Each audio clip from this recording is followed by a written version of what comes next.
2 years ago, I was miserable. An hour and a half commute every day, Canadian winters, and living in my parents' basement. That all changed when I took a leap of faith, quit my job, and moved to Peru. Now I live all around the world, building a life that I actually want. Here's how it all went down.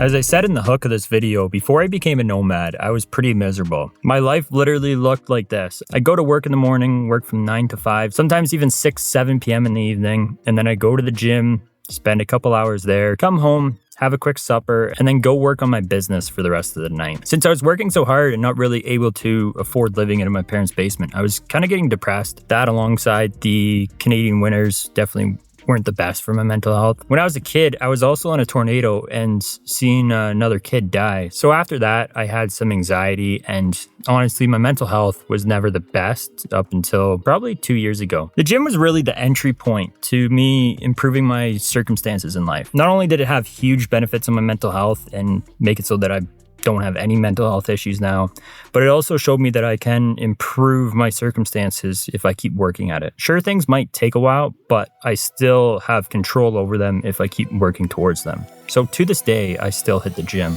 Two different levels, I cannot relate. You never win if you playing it safe. It's all a game until you get played.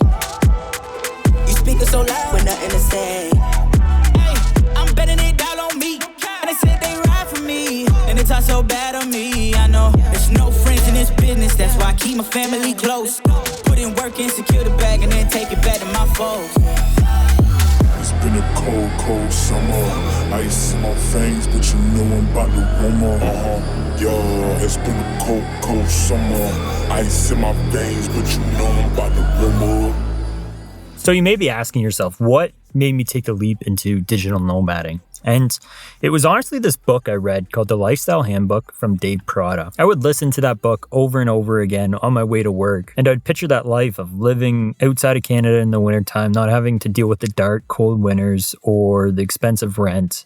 And I just really vibed with what he was saying in that book. Eventually, I ended up reaching out to him and asked for advice on how I could do that myself. And thankfully, he answered, and we went over a few things. Since I was already doing like videography with the drone stuff, is an easy switch to video editing.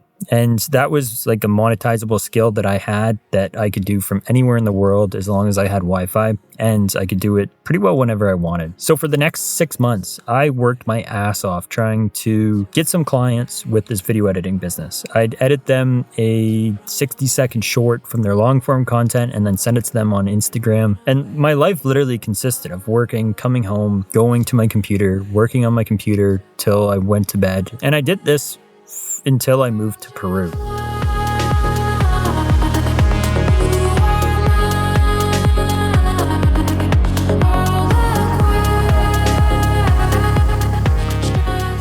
So about 3 months after reading the Lifestyle Handbook, I started looking at Airbnbs in Peru. I had a couple good resources to find neighborhoods. I was using the Nomad newsletter, which is a great resource to find areas in the city that you want to go to.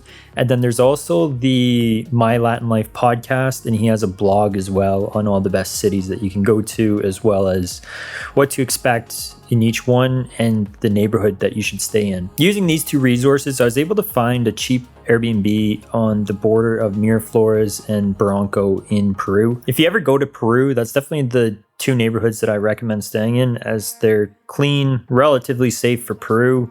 Obviously, you got to keep your wits about you, but it is definitely safer than other areas in Peru. It's also very beautiful. It's on the ocean and looks very modern. The reason why I chose Peru was it was safe for starters compared to other cities in Latin America, so it seemed like a good starter city. It was also pretty cheap, and I liked the fact that it was on the water. I ended up booking the Airbnb before I told my parents about the move. When I did tell them, they were pretty upset at the start just because they were concerned about me quitting my job, and that was the main part. Just I had a good gig where I was, and they were worried that I would lose that and not be able to get it back. I also handed in my resignation about a month before I planned to leave, gave them a month's notice. But after handing in my resignation, they ended up doing something that I was not expecting.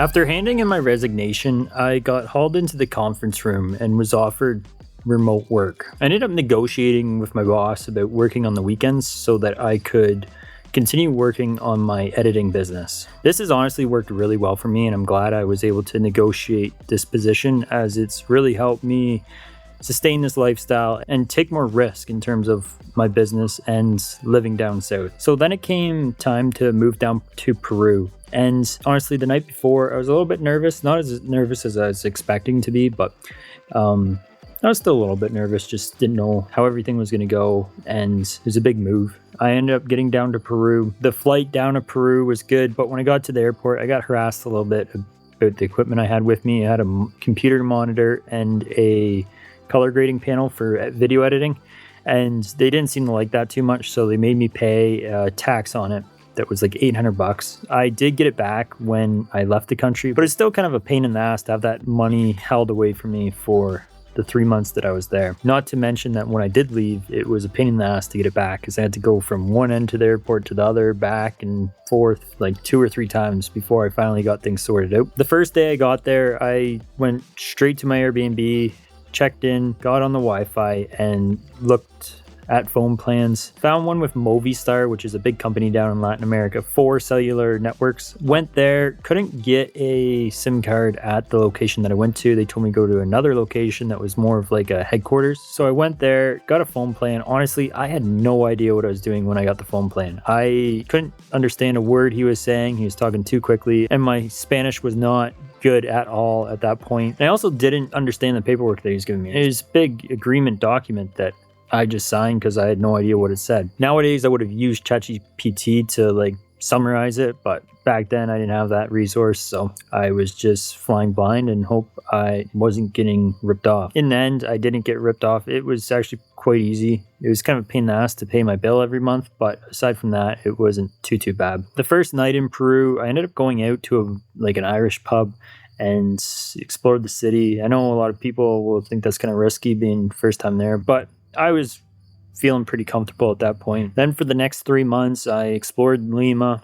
I honestly loved the city there. It's built on like a cliff, so you can overlook the ocean as you're walking around on a boardwalk, and there's lots of rooftop bars that are very nice, as well as bars on the ocean that are extremely nice to go to. You pretty well sit on a patio that's not far from where the waves are crashing in, and you can enjoy a drink or amazing dinner. The food down in Peru is just incredible. I had a gym that was overlooking the ocean, so it was built in a mall that's built into the cliff, and I was able to work out and have an amazing view. And honestly, everything down there was so cheap. Like, I had a hard time spending $35 on a fancy meal with multiple drinks. It was extremely cheap compared to back home in Canada. My parents came down for a week. We had an amazing time. It's probably my favorite week I've ever spent with my parents. We went seen Machu Picchu, Ollantaytambo, and explored Lima some more. It was honestly a trip that I will never forget. It was also my parents' favorite trip as well. I showed them the rooftop bars that I was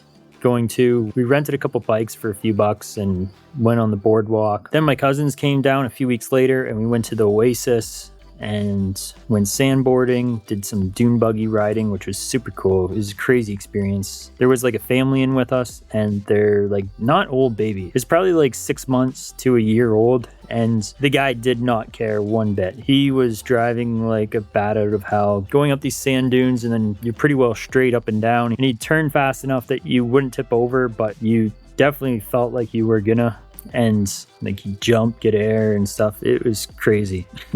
The family ended up asking us if we could switch seats so that it was a little less rough for the baby, but it was still an intense ride. Stayed in an Airbnb too there that was super cool. It was like in a new subdivision that wasn't built, so we're like in the middle of like a desert basically. You could see the city off in the distance, and the city was kind of rough, not for Latin America standards, but for North America standards, it was definitely really rough. It felt safe though.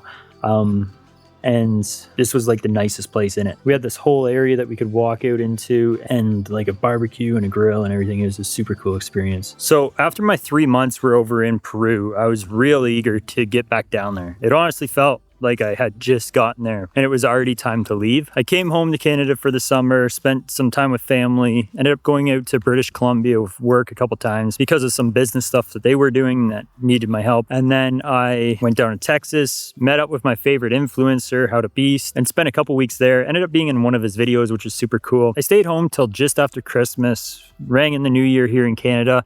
And then after that, I went to Panama for a week. I spent a week in Panama, which was an amazing time. Loved it there. It's like a Latin American version of Miami with all the buildings, with all the sky rises and the ocean right there. It's a beautiful place. After my week in Panama, I went down to Argentina for 4 months. Argentina was a lot of fun. I had a decent Airbnb. It wasn't as nice as Peru in the sense that Peru had a nice ocean view, where Argentina was just looking at like a building across the way, but it's a little more expensive in Argentina. All in all though, I enjoyed my time there as well. It was a great spot, would definitely go back. My uncle came to visit me down in Argentina, which was super fun. We went out and explored the city. He got me into using the public transit. I wasn't really keen on using it before he got down there, but after he got down there, I felt pretty confident using it. It's a very big public transit system. It's a massive city too, Buenos Aires. So after being able to use that, I got out and explored the city a lot more. Then when I came back from Argentina, I spent a week in Colombia just to split up the flights, see if that was a